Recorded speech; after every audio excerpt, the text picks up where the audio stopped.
낮에는 평범한 고등학생처럼 보이지만 밤에는 무자비한 조폭으로 변신하는 도쿄에서 가장 위험한 소년. 그의 이름은 무시다. 무시다? 이 남자는 뛰어난 폭력 전문가일 뿐만 아니라 상대방을 정신적으로 고문하는 데에도 능숙하다. 하지만 어느 날 한 소녀가 그의 삶에 나타나면서 그의 삶은 변화를 맞이하게 된다. 진호. 이 소녀 역시 평범한 가정 출신이 아니었다. 그녀는 오사카의 거물급 조폭의 손녀였습니다. 할아버지가 무시다와의 결혼을 주선하려 하자 처음에는 그녀는 반대했습니다. 하지만 어쩌다 보니 그의 집에 가게 되었습니다. 거기서 그녀는 무시다를 만났습니다. 그리고 그를 본 순간 그녀는 충격을 받았습니다. 왜냐하면 그는 너무나 잘생겨서 눈을 뗄 수 없었기 때문입니다. 그녀는 즉시 물었습니다. 시다는 아주 편안한 상태였습니다. 주저없이 진호의 어깨에 손을 얹으며 그를 환영했습니다. 두 사람이 편안하게 지낼 수 있도록 별도의 빌라를 마련해 두었습니다. 진호는 그런 배려가 마음에 들었지만 모든 것이 너무 빨리 진행되는 것 같다고 느꼈습니다. 눈치 빠른 무시다는 말했습니다. 괜찮지 않다면 부담 갖지 않아도 된다고요? 진호는 조금 놀랐습니다. 하지만 다음날 그녀는 더욱 예상치 못한 행동을 했습니다. 그녀는 무시다의 학교로 전학을 왔다. 무시다는 자신이 그의 통제 아래 들어온 것 같았다. 학교에서 몇몇 여학생들은 진호를 싫어하며 놀렸다. 하지만 진호에게 가장 큰 충격은 학교 밖에서 무시다가 자신을 기다리고 있는 것을 보았을 때였다. 그는 농담처럼 말했다. 학교에서 네가 꽤 인기가 많구나. 하지만 무시다는 대답했다. 사람들은 나를 두려워서 인사하는 거야. 아무도 나와 친구가 될 용기가 없어. 왜냐하면 모두 내가 조폭 집안 출신이라는 것을 알고 있거든. 그 말을 듣고 진호는 물었다. 가족 때문에 너를 평가하는 사람들이 신경 쓰이지 않아? 내 가족 때문에 너를 판단하는 사람들이 싫지 않니? 그날 밤 진호는 잠 못 이루었다. 무시다의 변덕스러운 행동들이 머릿속에서 계속 맴돌았다. 물을 마시려고 일어났을 때 진호는 창밖에서 이상한 것을 발견했다. 창문 근처에서 강한 빛이 번쩍였다. 진호가 그날 밤 본 것은 그녀의 마음을 뒤흔들었다. 하지만 다음날 학교에서 그녀는 모든 생각을 떨쳐버렸다. 그녀는 무시댁에 생필품을 사러 시장에 같이 가고 싶다고 말했습니다. 밤에 진호가 은행에 가려고 할 때 그녀는 무시댁에 자신을 기다려 달라고 부탁했습니다. 하지만 몇 걸음 가지 않아 마약 중독자 3명이 그녀의 길을 막았습니다. 그중 한 명이 그녀에게 다가오기 시작했지만 무시다는 차분하게 앞으로 나서서 그 깡패의 손을 잡고 정중하게 제 친구입니다. 비켜주세요 라고 말했습니다. 하지만 깡패들은 공격적으로 변하며 무시댁에 상관하지 말라고 했습니다. 무시다는 간단히 내 여자친구야 알았어 라고 말했습니다. 그리고 순간적으로 그는 주저없이 그들을 모두 제압했습니다. 무리들이 쓰러지고 무시다는 태연하게 진호의 손을 잡고 걸어갔다. 하지만 문제는 무시다가 온통 피투성이었다는 것. 경찰에게 발각되면 큰일이었다. 진호는 무시다를 깨끗이 닦아줄 생각을 했지만 무시다는 아무렇지도 않게 셔츠를 벗었다. 등에는 큰 갱단 문신이 있었는데 전혀 달라야 할 모습이었다. 무시다는 지루하다는 듯 그녀에게 오사카로 돌아가라고 말했다. 여기에 남고 싶다면 나를 도와. 아니면 그냥 가. 그리고 도움이라고 했던 건 여기서 계속 지내고 싶으면 내 돈을 벌어오라는 거였어요. 한 달에 수백만을 벌 수 있다고 했어요. 진호는 충격을 받았지만 그때 할아버지 전화가 왔어요. 모든 걸 이해한 할아버지는 무시다가 먼저 나서지 않으면 시작하자고 말했어요. 그 말을 들은 진호의 내면에 잠재된 조폭 기질이 깨어났어요. 2주 후 그녀는 무시다의 수업에 들어가 큰 돈가방을 던지며 몸을 팔지 않았다고 신장을 팔아 400만 원을 벌었다고 선언했어요. 무시다가 아무리 미쳤어도 자신은 어디 가지 않을 거라고 선언했어요. 무시다는 중요한 갱스터 아카자시치의 딸이 실종되었기 때문에 암시장 클럽에 잠입할 계획이었습니다. 그녀는 무시다 가문의 적대 갱단의 지역에서 목격되었습니다. 하지만 무시다는 우리 문제가 아니야 라며 별로 걱정하지 않았습니다.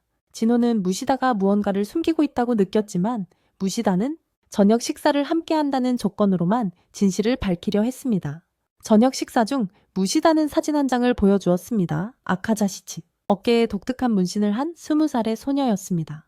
그녀는 전에 무시다를 만난 적이 있었다. 돈과 권력에만 관심 있는 버릇없는 여자였다. 바로 그때 무시댁에 전화가 왔다. 아카자시치의 경호원 시체가 발견되었다는 연락이었다. 다음날 아침 무시다는 자신의 정보원을 통해 아카자시치와 그녀의 경호원이 무시다의 세력권 밖에 있는 지하 카지노와 연관되어 있다는 사실을 확인했다.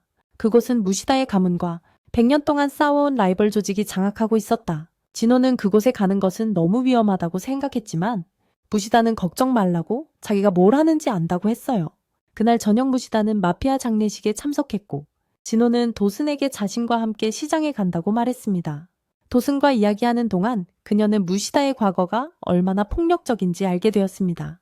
학창시절 그는 하루 만에 분명히 갱단원을 제압했습니다. 도슨은 진호에게 이 모든 것을 무시하라고 조언했지만 그때 진호는 아카자시치와 같은 문신을 한 소녀가 들어가는 건물을 발견했습니다. 진호는 즉시 무시다에게 전화를 걸어 그에게 아카자시치가 고급 클럽 안에 있다는 것을 알게 되었습니다. 하지만 무시다는 아무렇지도 않게 괜찮아요. 제가 처리할게요 라고 말했습니다. 진호는 무시다가 이미 다른 계획의 일부임을 깨달았습니다. 무시다와 진호는 클럽에 들어갔지만 들어서는 순간 진호는 불안감을 느꼈습니다. 클럽은 이상한 사람들과 끊임없는 파티로 가득 차 있었습니다. 그들의 목표인 아카자시치는 VIP석에 앉아 있었습니다. 무시다는 시간을 낭비하지 않고 그녀 바로 앞에 앉았습니다. 무시다는 바로 너 나랑 같이 가 라고 말했다. 아카자시치가 웃었다. 웨이, 여기 재밌는데. 무시다는 불법 카지노에서 필리핀 마피아 보스를 50억이나 사기쳐서 이제 목숨이 위험하다고 설명했다. 하지만 바로 그때 밖에서 누군가 그들을 지켜보고 있었다. 한 조폭이 문을 닫았고 다른 조폭들이 무시다에게 다가오기 시작했다. 하지만 그들은 방금 무시다를 화나게 했다는 사실을 몰랐습니다. 순식간에 무시다는 한 폭력배의 목을 잡고 다른 한 명을 방 안으로 날려버렸습니다. 그런 다음 또 다른 폭력배의 셔츠를 잡아 테이블에 머리를 냅다 박았습니다. 한 폭력배가 칼을 꺼내려 했지만 무시다는 주저지없이 포크를 집어 폭력배의 눈에 찔러 넣었습니다. 진호는 충격을 받았지만 그녀 자신의 공격성이 깨어났습니다. 그럼 누가 더 잔인해요? 무시다 씨? 진호는 폭력배 한 명을 붙잡아 벽에 머리를 냅다 박았습니다. 싸움 후 무시다는 아카자시치를 강제로 데리고 떠났습니다. 하지만 그때 무시다의 손과 얼굴은 상처투성이었습니다. 집으로 돌아오자 그의 마피아 보스 아버지는 그에게 작은 적지에서 허락 없이 행동한 것에 대한 벌을 내렸습니다.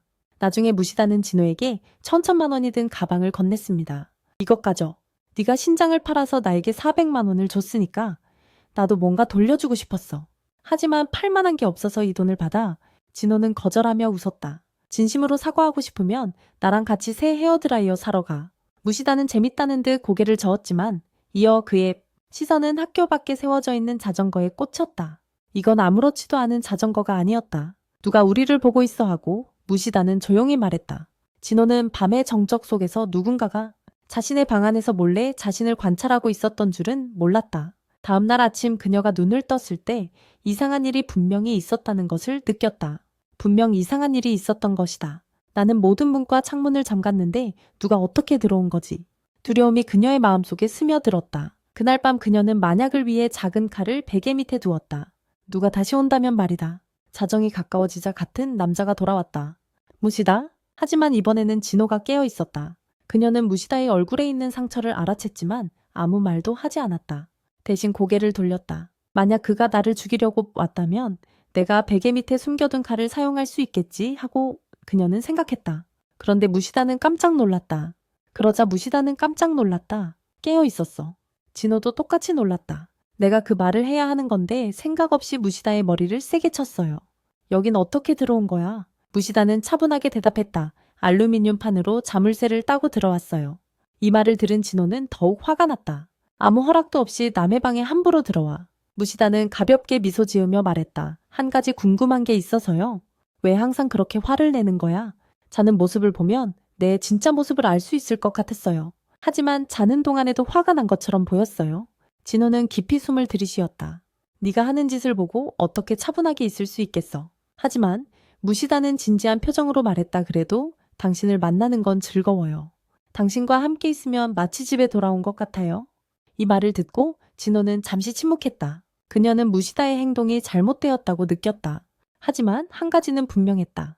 이 사람은 뭘 하든 끝까지 마무리했어요. 무슨 일이든 온 마음을 다 쏟았죠. 다음날 아침 무시다는 편지를 가져왔습니다. 네가 보낸 거야. 진호 아버지의 옛날 사진이었습니다. 무시다는 진호 아버지가 훌륭한 사람이었고 항상 마피아와는 거리를 두려고 했던 사람이라는 것을 알고 있었습니다. 하지만 진호가 어렸을 때 아버지는 사고로 돌아가셨습니다. 그리고 이제 큰일이 벌어지려 하고 있었습니다. 진호의 할아버지께서 도쿄에서 회의에 참석하시게 되었습니다. 이 회의는 모든 마피아 두목들이 모이는 자리로 그들은 지하세계의 미래를 계획할 것이었습니다. 그리고 무시다는 큰 사건이 벌어지려는 것을 알고 있었습니다. 진호는 오사카 친구인 쇼잔에게 도움을 요청했습니다. 다음날 미리 약속한 장소에서 그녀는 한 남자를 만났습니다. 어릴 적부터 그녀를 돌봐준 부카이 삼촌이었습니다. 부카이 아저씨는 무시다가 어떤 사람인지 알아보려고 왔습니다. 진호는 주저없이 말했습니다. 저 사람은 정상이 아니에요. 머리가 조금 이상해요. 이 말을 들은 부카이 아저씨는 무시다를 더욱 만나보고 싶어 했습니다. 진호의 인생 전체를 그런 사람에게 맡길 수 있을지 확인하고 싶어 했습니다. 바로 그때 쇼잔도 도착했습니다. 그는 진호에게 오사카에서 분실되었던 아버지의 낡은 사진을 건넸습니다. 쇼잔은 사진을 가져오기 위해 불평 없이 밤새도록 여행했습니다. 그걸 본 진호는 그에게 새 옷을 사주고 맛있는 음식을 대접했습니다. 밥을 먹는 동안 쇼잔도 같은 질문을 했습니다. 무시다라는 사람은 어떤 사람입니까? 진호는 아무렇지도 않게 대답했습니다. 정신 상태가 온전치는 않지만 걱정 마세요. 저는 그와 결혼하지 않을 겁니다. 그녀가 도쿄에 온 진짜 이유는 할아버지의 독특한 계획 무시다를 사랑에 빠뜨린 후 1년 안에 그를 떠나게 하는 것이었습니다. 하지만 쇼자는 다른 사실을 밝혔습니다. 진호 할아버지의 진짜 목표는 무시다 가문의 영역을 차지하는 것일지도 몰라요. 밤이 되자 진호는 쇼잔이 잠시 쉴 수 있도록 호텔 방을 예약해 주었습니다. 그리고 함께 앉아 오랜 친구처럼 이야기를 나누었습니다.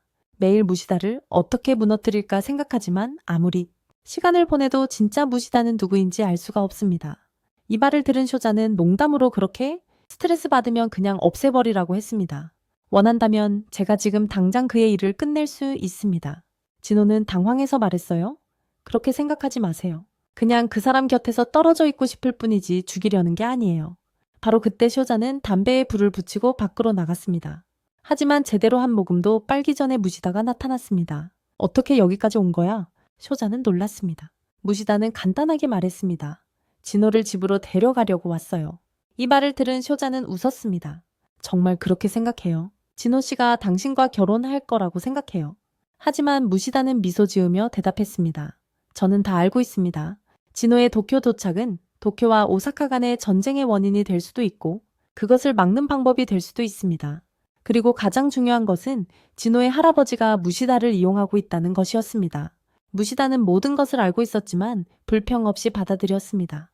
왜냐하면 그것은 진호가 영원히 자신과 함께 있을 수 있다는 것을 의미했기 때문입니다. 사실 무시다는 이미 진호에게 반해 있었습니다.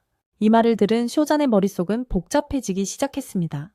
바로 그때 진호도 도착했고 무시다를 보고 깜짝 놀랐습니다.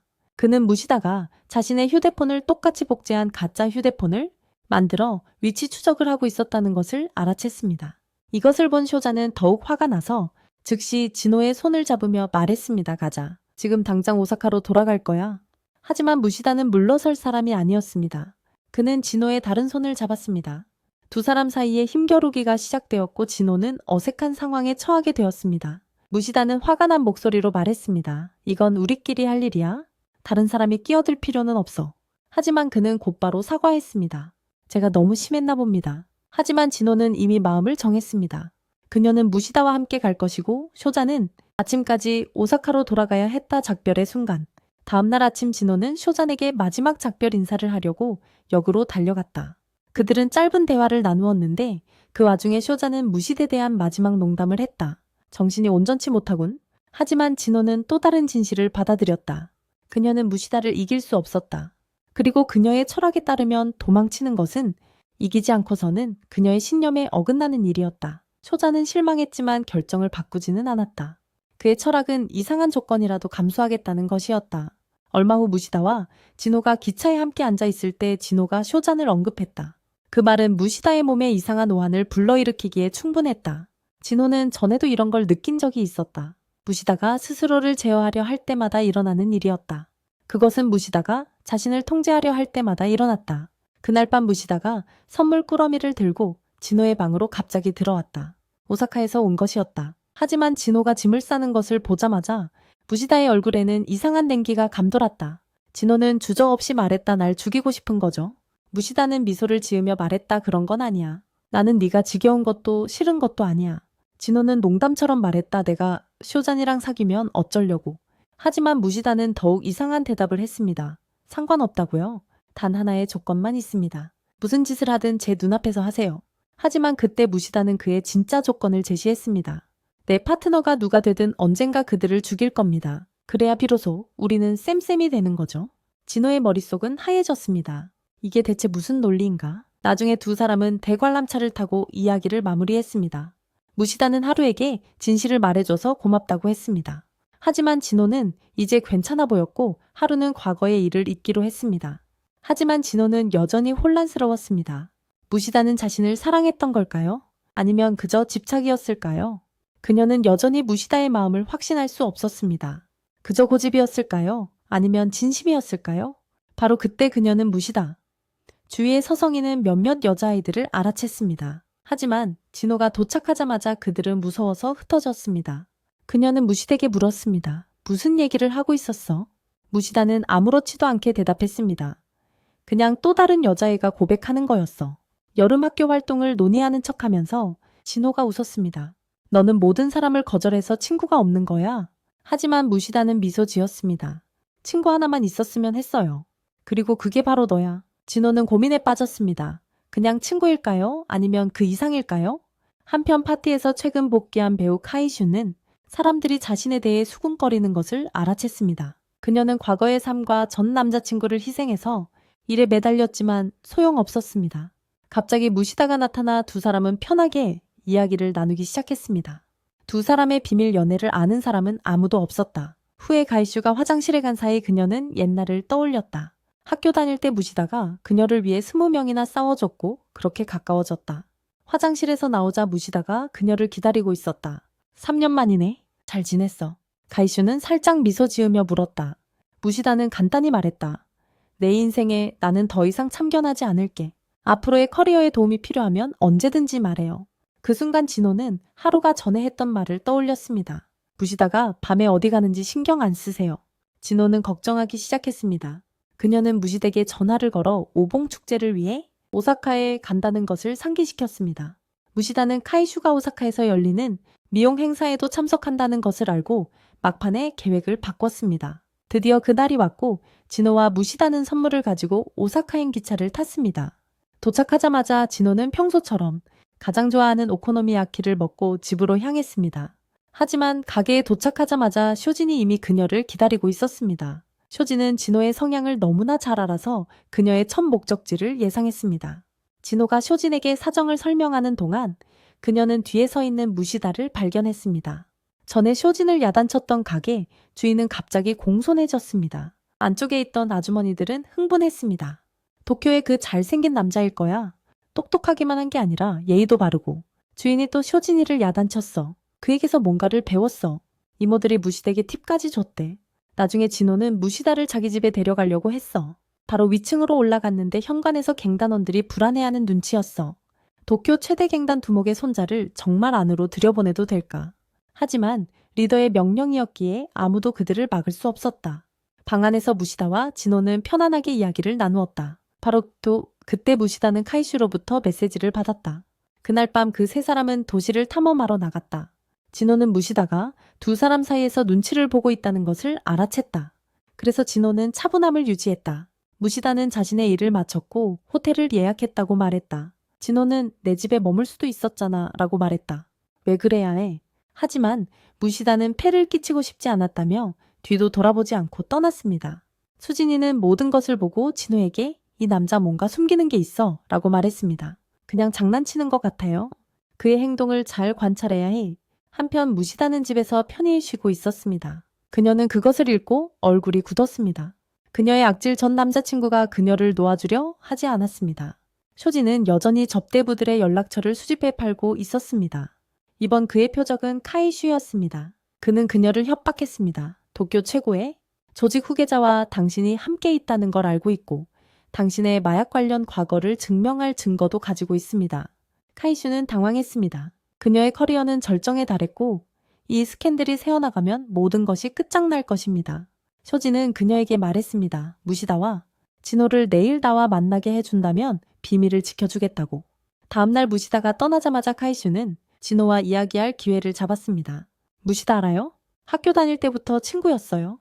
그녀는 아무렇지도 않게 이야기를 꺼냈습니다. 한 번은 같은 반 친구를 병원 신세를 질 뻔할 정도로 심하게 때렸대요. 그리고는 무시되게 우리 만났던 걸 말하지 말라고 했어요. 후에 집에서 진호는 쇼진에게 카이슈를 아느냐고 물었지만 그는 부인했습니다. 다음날 진호와 무시다는 수족관에 가기로 했다. 그들의 첫 데이트였는데 무시다는 전화를 받고 아무 말 없이 떠났다. 진호는 집에 돌아와 쇼진에게 전화했다. 무시다가 뭔가 숨기는 것 같아요. 그를 조사해봐야 해요. 하지만 바로 그때 진호는 휴대폰으로 예상치 못한 메시지를 받았다. 메시지를 읽자 그녀의 기분이 바뀌었다. 이제 그녀는 스스로 진실을 밝히기로 결심했다. 쇼진은 짜증 섞인 목소리로 말했다. 무시다가 무슨 상관이야. 그 사람은 형편없는 사람이야. 죽는다 해도 아무도 그리워하지 않을 거야. 난 상관없어.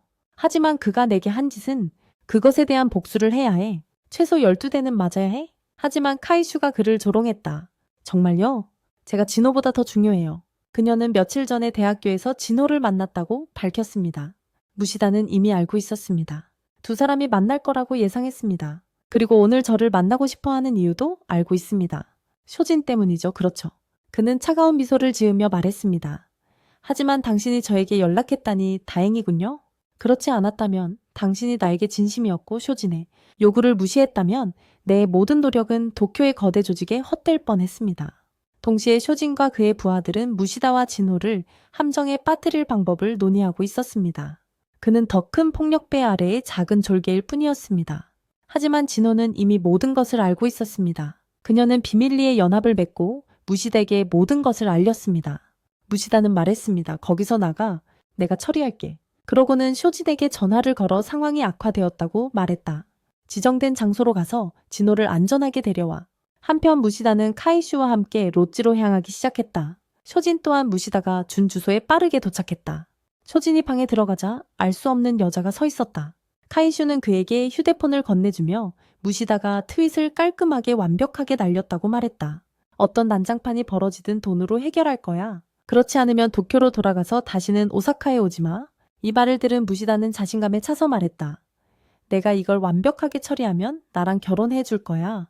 진호는 그렇게 위험한 상황에서도 무시다가 결혼 얘기를 꺼낸다는 사실에 충격을 받았다. 하지만 무시다는 언제나 자신만만했다. 그는 진호와 자정 전에 모든 걸 끝낸다는 내기를 했다. 그의 계획은 무기 없이 혼자서 그 갱단과 싸우는 것이었다. 이번에는 진호를 데려가는 새로운 계획이었다. 하지만 그는 먼저 몇몇 하급 갱단원들을 보내 무시다를 막게 했다. 공원에서 무시다는 적들의 갱단원들에게 여러 장소를 뒤져서 혼낼 만한 은밀한 장소를 찾고 있었습니다. 쇼지는 즉시 지가의 이름을 언급하며 갱 두목을 겁주려 했습니다. 하지만 두목은 하급 갱단원 따위는 신경 쓰지 않았습니다. 쇼지는 큰 실수를 저질렀습니다. 그는 1년 전 위험한 갱단 사이에 끼어서 잡혔을 때 아무도 도와주지 않았던 기억을 떠올렸습니다. 폭력배가 그의 목을 잡았지만 쇼지는 두려워하지 않았습니다. 바로 그때 덤불 속에 숨어있던 첩자가 발각되었습니다. 무시다는 폭력배를 단단히 붙잡고 그의 동료에게 전화하라고 말했습니다. 그들의 은신처를 찾아야 합니다. 폭력배는 마지못해 전화를 걸었고 무시다는 위치를 알아내자마자 주먹으로 그를 기절시켰습니다. 그런 다음 무시다는 위험한 행동을 했습니다. 공무원의 전력 공급을 차단한 것입니다. 이로 인해 모든 갱스터들이 어둠 속에서 길을 잃었습니다. 숨어있던 진호는 결국 모습을 드러낼 수밖에 없었다. 한 폭력배가 그녀를 발견하자 더욱 격분했다. 1년 전 큰 나무 몽둥이를 들고 폭력배를 공격했다. 동시에 무시다는 어둠을 이용해 하나씩 폭력배들을 제압하기 시작했다. 무시다는 소리 없이 폭력배들을 하나씩 제압했다. 폭력배들은 친구들에게 연락을 취했지만 하나씩 전화가 끊겼다. 그리고 조풍지가 등장했습니다. 그는 무시다의 일을 마무리하기 위해 도쿄에서 오사카까지 온 것이었습니다. 하지만 조풍지는 주위를 둘러보고 자신의 진짜 목표인 진호가 보이지 않는다는 것을 깨달았습니다. 그는 즉시 흥미를 잃고 떠나기 시작했습니다. 무시다는 미소를 지으며 그런 여자들은 어디에나 있다고 말했습니다. 원한다면 제가 엄청 빠르게 소개해 드릴 수 있습니다. 무시다는 단 한 번도 제대로 된 타격을 입히지 못했습니다. 급작스럽게 조풍지의 가면이 벗겨지면서 그녀의 얼굴이 드러났다. 바로 그때 진호가 덤불에서 뛰쳐나와 폭력배를 공격했다. 폭력배는 쓰러졌고 진호는 무자비하게 왼쪽으로 돌아서 추가적인 충돌을 찾았다. 하지만 떠나기 전에 그는 슈맥에 경고했다. 갱전쟁은 이제 시작일 뿐이라고. 이건 날 버릇없이 만드는 것에 대한 짜증일 뿐이야. 그리고 다른 때는 날 죽이려고 계획하지. 정말 미치광이야. 그 여자아이는 살짝 미소 지으며 말했다. 굳이 고르라면 날 응석바디로 대해주는 게 더 좋다고. 다른 선택지는 다른 사람에게 해보라고. 무시다는 그저 미소 지었다. 그때 소진은 카페로 끌려갔다. 그의 상사 조풍진은 이미 떠난 후였다. 나머지 깡패들은 도망쳤거나 죽었다. 하지만 그때 소진은 충격적인 사실을 폭로했다. 개수와 무시다는 한 곳에 함께 있었다. 그리고 이제 그들의 연결고리가 다시 드러나고 있어요. 그래서 제가 이 모든 걸 한 거예요. 개수를 되찾기 위해서 무시다는 웃었다. 그는 소진에게 작은 약점을 발견했었다. 소진의 어머니는 유명한 스트리머였다. 무시다는 그녀를 위한 함정을 설치했다. 집에 가기 싫어. 문제 없어요? 그냥 일이라고 말하는 거야. 무시다는 태연하게 말했다. 샤오지는 격분했지만 무시다는 차갑게 대꾸했다. 네가 여자들에게 하는 짓 그대로 돌려주는 거야. 이제 네가 직접 맛보는 거다. 이제 샤오지는 어쩔 수 없었다. 그는 모든 협박 영상을 삭제했다. 카이슈는 모든 것을 녹화하며 말했다. 이제부터는 우리 사이에는 아무런 이유도 없다. 모든 것이 정리된 후 슈마는 완전히 지쳐 있었다. 진노는 농담하며 물었다. 이게 뭐야? 네가 항상 이기는 사람인데 오늘은 이렇게 얻어맞았어. 슈마는 불안하게 대답했다. 한 놈이 나를 때렸고 다른 놈은 날 물러나게 했어. 난 아직 그가 어느 패거리인지 몰라. 카이슈는 휴대폰을 보며 생각했다. 이 녹음이 도움이 될까? 무시다는 자신감 있게 말했다. 걱정 마. 샤오진이 또 너를 귀찮게 한다면 내가 끝장을 내줄게. 하지만 무시다는 갑자기 무언가를 떠올렸다. 진노 씨는 대학에서 만났죠. 저에 대해 뭐라고 했어요? 카이슈가 그녀에게 아무렇지도 않게 친구일 뿐이라고 말했어요. 그냥 잊어버려요? 솔직히 왜 그렇게 지루하고 어리석은 여자애를 좋아하는지 이해가 안 돼요. 무시다는 가볍게 미소 지으며 세상에는 똑똑하고 능력 있는 여자애들이 많지만 진노 씨를 위해서라면 어떤 여자애도 포기할 수 있어요? 라고 말했어요. 그리고 카이슈는 떠났습니다. 차가 멈춰갔습니다. 한 남자가 내려 무시대에게 다시는 연락하지 말라고 했습니다. 무시다는 가볍게 부으라 미소 지으며 아무 말 없이 동의했습니다. 그때 진노가 앞으로 나섰습니다. 두 사람은 잠시 편하게 이야기를 나누었지만 무시다는 매우 놀랐습니다. 내 모든 행동을 어떻게 그렇게 자세히 알고 있습니까? 진노는 살짝 미소 지으며 하루와 슈마가 모든 것을 감시하라고 했다고 말했습니다. 그래서 5시간 동안 기다렸습니다. 그때 여자애랑 같이 있는 당신을 봤어요. 하지만 무시다는 곧바로 문제를 알아챘죠. 내 위치를 어떻게 다 알고 있었어요? 단 하나의 이유밖에 없어요. 당신이 준 열쇠고리가 추적기였던 거죠. 그렇죠. 진노는 긴장했다. 그녀는 GPS 설치에 30만 루피를 썼다. 하지만 가장 충격적인 부분은 무시다는 추적기를 감지했으면서도 제거하지 않았다는 거였어요. 진노는 놀리는 듯한 어조로 말했다. 정말 날 좋아하지 않는다면 이 추적기를 이미 제거했을 거야. 하지만 그러지 않았잖아. 그 말은 너도 날 정말 좋아한다는 거지. 무시다는 살짝 미소 지으며 그녀의 신호를 이해했다. 달콤한 함정에 빠지는 기분이 이런 거구나. 진노는 무시다가 화낼 줄 알았다. 하지만 그는 그저 미소 지을 뿐이었다. 새로운 사랑의 언어를 배우고 있어요. 무시다가 살짝 미소 지으며 말했다. 그러고는 진노의 뺨을 살며시 만지며 말했다. 이제 다 알겠어. 나도 네가 좋아. 너를 무시하는 사람들은 단지 거리를 두려고 하는 거야. 하지만 너를 싫어하는 사람들은 결국 사랑에 빠질 거야. 진노는 웃었다. 그래 맞아라고 그녀가 말했다. 하지만 어제 너는 나에게 도전장을 던졌잖아. 자정 전에 그 깡패들을 처리하면 내 여자친구가 되어줄게. 무시다는 조금 안심했지만 진노는 또 다른 제안을 했다. 가위바위보에서 날 이기면 우리 공식적으로 사귀는 거야 하고 무시다는 웃었다. 받아들여. 진노는 더 크게 웃었다. 난 이 게임에서 절대 안 져. 장면이 바뀐다. 도쿄 최대 폭력 조직의 후계자가 오사카 출신의 늙은 조직 보스에게 얻어맞아 반항조차 할 수 없었다. 그리고 가장 충격적인 것은 그 조직 보스가 다름 아닌 진노의 할아버지였다는 것이다. 무시다가 아무리 강력하다 해도 이곳에서는 그저 손님일 뿐이었다. 오늘은 진노의 아버지 기일이었다. 그녀의 아버지는 20살에 돌아가셨다. 어머니의 죽음에 얽힌 미스터리는 여전히 풀리지 않았지만 진실은 점점 더 가까워지고 있었다. 침울한 방문이 끝나자 무시다는 진노의 얼굴에서 속눈썹을 조심스럽게 떼어주었다. 하지만 슈마가 그의 손을 잡고 조용히 그를 데리고 떠났다. 하루는 미소를 지으며 괜찮다고 예상했던 일이라고 말했다. 밤이 왔다. 무시다는 오사카의 조직원들과 회의에 참석했다. 하지만 회의가 시작되자마자 렌지는 충격적인 사실을 폭로했다. 당신은 아르니와 똑같이 생겼어요. 속이 메스껍다. 아니와 렌지는 과거 같은 갱단에 있었다. 그리고 이제 렌지의 손자가 그 인연을 되살리고 있었다. 하지만 렌지는 다른 질문을 던졌다. 진노를 좋아하느냐 싫어하느냐 무시다는 주저 없이 대답했다. 나는 이 세상에서 그녀를 가장 사랑하는 사람이다. 렌지는 잠시 생각하더니 다른 계획을 세웠다. 자, 지하로 가자. 무시다는 그를 따라 계단 아래로 내려가 피로 뒤덮인 벽을 보았다. 슈마가 엄청 얻어맞았구나. 무시다는 즉시 깨달았다. 렌지는 무시다의 얼굴에 난 멍을 보고는 무슨 일이냐고 물었다. 무시다는 그냥 슈마하고 조금 실랑이를 벌였다고만 말했다. 렌지는 슈마도 똑같은 말을 했기에 격분했다. 렌지는 믿을 수 없었다. 그리고 다른 방법이 없자 무시다는 차분하게 진실을 밝혔다. 도시 사람들과 몇 가지 개인적인 갈등이 있었어요. 옛날 갱단 사람들이 저를 찾아왔죠. 하지만 렌지가 가장 화가 난 건 그의 손녀 진노가 무시다와 함께 돌아다녔다는 거였어요. 싸움 후에 렌지는 무시다가 공원에 가로등을 끊어 CCTV에 녹화되는 것을 막은 것을 칭찬했어요. 그러고는 무시다의 머리를 잡고 물었죠. 이건 내 개인적인 문제였나? 무시다는 두려워하지 않고 확인했어요. 물론입니다. 진노는 이 일과 아무런 관련이 없습니다. 렌지는 이제 확신했습니다. 하지만 오랫동안 묻혀있던 진노 어머니 살인 사건의 진실이 곧 수면 위로 드러나려 하고 있었습니다. 렌지는 이제 무시되게 진노의 안전을 책임져 달라고 요청했습니다. 한편 막 심하게 얻어맞은 슈마는 길모퉁이에서 담배에 불을 붙이려던 참이었는데 무시다가 다가와서 아무 말 없이 라이터를 가져갔습니다. 슈마는 이미 기분이 좋지 않았기에 담배를 끄고 아무 말 없이 자리를 떠났다. 하지만 무시다는 또 다른 폭탄 선언을 했다.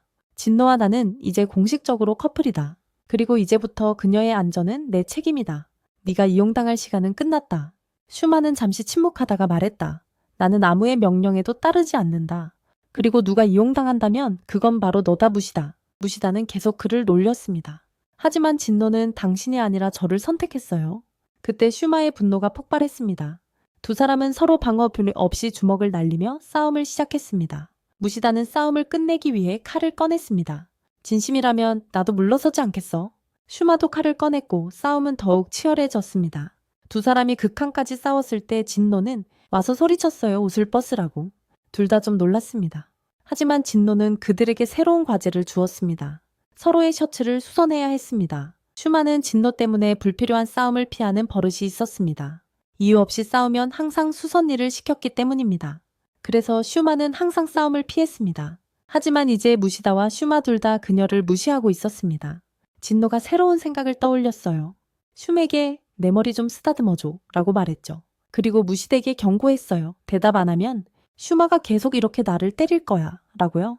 무시다는 결국 대답했어요. 우리가 싸운 건 내가 진노랑 내가 사귄다고 말했기 때문이야 라고요. 진노는 그 말에 웃으며 말했어요. 나는 너가 나랑 싸우는 걸 그만두게 하려고 무시다랑만 만나는 거야 라고요. 무시다는 충격을 받았다. 진노는 하루에게 무시다를 데려가라고 했다. 슈마와 이야기해야 한다면서 가는 길에 하루는 무시되게 말했다. 네가 그렇게 싸운 건 진노가 내 할아버지가 너를 때리는 걸 알아채지 못하게 하려고 그랬던 거야. 그럴 필요 없었어. 비밀로 하는 버릇은 고치도록 해. 그러고는 하루가 아이디어를 냈다. 진노를 설득하려면 내 방으로 데려가 함께 숙제하는 것 같은 작은 활동만으로도 충분해요. 한편 슈마와 진노는 공원에 앉아 있었습니다. 슈마는 말했습니다. 무시다와 너의 관계는 농담 같아. 그러고는 무심하게 덧붙였습니다. 겨우 참았어 그를 때리는 걸. 진노는 약간 곤란해했습니다. 어떻게 하면 모두가 좋아하는 남자를 찾을 수 있을까? 슈마는 간단히 말했습니다. 나를 이길 수 있는 사람이라면 괜찮아. 이 말을 듣고 진노는 생각하기 시작했습니다. 슈마가 나를 좋아하는 걸까? 그러고는 생각했어요. 슈마와 평생을 함께 한다면 나쁘지 않을지도 몰라. 평범한 직업을 갖고 돈을 모으고 평화롭게 살 수 있을 것 같았어요. 그러고는 갑자기 말했어요. 좋아, 먼저 가스부터 잠그자. 무시다는 위험을 사랑했고 항상 자신의 삶을 더 위험하게 만들 방법을 찾고 있었어요. 슈마와 진노는 어린 시절 친구였지만 이제는 그들 사이에 격렬한 싸움이 벌어졌어요. 그리고 나서 진노는 무시다를 완전히 무시하기 시작했어요. 무시다는 그녀와 이야기하려고 온갖 방법을 다 써봤지만 소용이 없었어요. 절박해진 무시다는 1시간에 초인종을 100번이나 누르는 바람에 하루에게 도움을 요청했습니다. 하루는 그런 행동은 오히려 그녀를 더 화나게 할 뿐이라며 기다려야 한다고 설명했습니다. 당시 하루는 렌지와 데이트 중이었기에 내우는 네가 만들어라 라고만 말했습니다. 다음날 무시다는 진노가 좋아하는 요리를 만들었지만 소용이 없었습니다. 심지어 부엌에서 케이크까지 구웠지만 진노는 여전히 문을 열지 않았습니다. 무시다는 하루 종일 새로운 요리를 만들었지만 아무런 반응이 없었습니다. 살팔 시간이 지났습니다. 가엾은 무시다는 진노가 밥을 안 먹으면 모두에게 말할 거라고 생각했습니다. 하지만 그는 진노가 심하게 아파서 병원에 가야 한다고 말했습니다. 이 말을 들은 모두는 충격을 받았고 대머리 남자는 그의 머리를 세게 쳤습니다. 무슨 문제라도 있어요? 비가 내리기 시작하자 무시다는 한자리에 가만히 서 있었고 운이 그의 편이었습니다. 진노가 문을 열었고 가장 충격적인 것은 무시다가 준 옷을 입고 있다는 것을 알았다. 3일간의 냉전은 진노가 무시대에게 쇼마를 다시는 만나거나 시비 걸지 말라고 엄하게 말하면서 끝났다. 무시다는 아무 생각 없이 동의했고 진노는 자신의 계획이 통했다는 사실에 충격을 받았다. 무시다는 꾸중을 듣거나 소리를 질러도 더욱 흥분하곤 했지만 이번에는 진심으로 두려워했다. 무시다는 진노가 다시는 그렇게 무시하지 않기를 바라기 시작했다. 비에 흠뻑 젖은 채 무시다는 돌아왔다. 진노는 안으로 들어가 수건으로 젖은 머리를 말렸습니다. 그런 다정한 모습을 본 무시다는 감정을 억누를 수 없어 진노를 공중에 빙빙 돌리더니 손을 잡고 달콤한 말을 속삭이기 시작했습니다. 하지만 진노는 무시다의 손이 얼마나 거칠고 건조한지 알아챘습니다. 그녀는 재빨리 가방에서 핸드크림을 꺼내 무시다에게 발라주라고 했습니다. 그런데 이상한 일이 일어났습니다. 크림을 바른 후 무시다는 이상한 느낌의 웃음을 참지 못했습니다. 진노는 그의 반응이 너무 이상해서 충격을 받았다. 이 남자 때문에 미쳐버릴 것 같아. 무시다 씨 곁에 더 있으면 자신도 미쳐버릴 것 같다는 생각이 들었다. 바로 그때 충격적인 뉴스 속보가 나왔다. 트럭이 진노의 할아버지 렌지 씨의 그룹 사무실로 돌진해 들어왔다는 것이었다. 진노는 즉시 쇼맥에 전화를 걸어 모든 것이 괜찮은지 물었다. 쇼마는 아무 일도 없을 거라고 걱정하지 말라고만 했다. 하지만 실제로 무슨 일이 일어나고 있었던 걸까? 통구파 내부의 여러 파벌 간의 긴장이 작지만 격렬한 충돌로 번졌고 결국 상부에 보고되었습니다. 이 때문에 이인자는 양측을 불러 이야기를 들어본 후 한 파벌이 렌지의 무리를 고의적으로 공영에 빠뜨렸다는 것을 알게 되었습니다. 그는 즉시 그들에게 파벌 내 문제를 신속히 해결하라고 지시했습니다.